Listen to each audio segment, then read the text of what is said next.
Hello दोस्तों, आप सभी सुन रहे हैं चौधरी किड्स स्टोरी की कहानियाँ। आशा करती हूँ कि आप सभी अच्छे होंगे। दोस्तों, मैं आपके लिए एक कहानी सुनाने जा रही हूँ, तो कृपया कहानी सुनने से पहले आपसे अनुरोध करती हूँ, यदि आपको कहानी अच्छी लगे तो चैनल को सब्सक्राइब कर देना और बेल आइकन को प्रेस करें, जिससे आपको ऐसी और मजेदार कहानियाँ सबसे पहले आपको मिले। तो चलिए शुरू करते हैं। घमंडी साधु। एक बार की बात है, एक घने जंगल में एक सन्यासी रहते थे। वो कई वर्षों तक घोर तप किए। उनके तप से प्रसन्न होकर भगवान ने उन्हें बहुत सारी शक्तियाँ दी। वह सन्यासी बहुत ही नर्म स्वभाव का व्यक्ति था, पर जैसे ही उन्हें बहुत सारी शक्तियाँ मिली तो वह घमंडी हो गई। दिन प्रतिदिन उनका घमंड बढ़ता ही गया।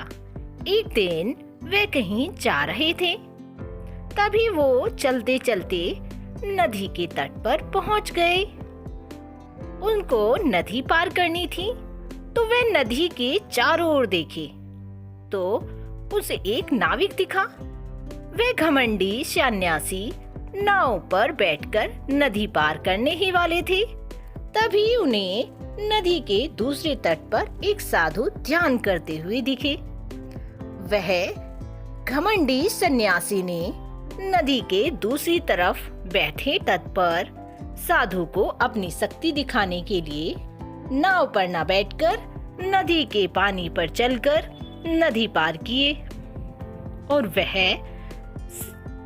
सन्यासी के पास पहुंच गए और उस सन्यासी से बड़े ही घमंड से कहा, क्या तुमने देखा मैंने कैसे पानी पर चल करके नदी पार किया? वह साधु बड़े ही विनम्रता से जवाब दिए, जी नहीं, मैंने नहीं देखा। तो घमंडी सन्यासी बड़े ही घमंड से बोला, हाँ, क्या तुम मेरी तरह पानी पर चलकर नदी को पार कर सकते हो? तो वो सन्यासी बड़े विनम्रता से जवाब दिए, जी हाँ, मैं भी पानी पर चल करके नदी को पार कर सकता हूँ, पर मैं सोचता हूँ कि ये शक्तियाँ मुझे व्यर्थ में बर्बाद करने के लिए ही मिली हैं।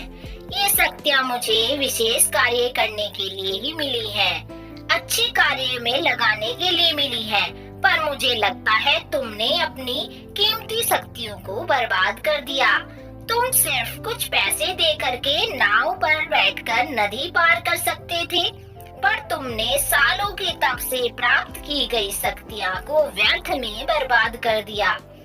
यह शक्तियाँ तुम किसी अच्छे कार्य में या किसी विशेष कार्य में लगा सकते थे, परंतु तुमने अपनी शक्तियों को व्यर्थ करके बेकार कर दिया।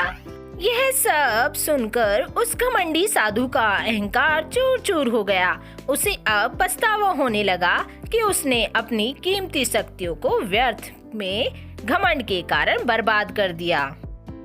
तो इस कहानी से हमें यह शिक्षा मिलती है कि कभी भी हम लोगों को घमंड नहीं करना चाहिए, क्योंकि घमंडी का सिर हमेशा नीचा होता है।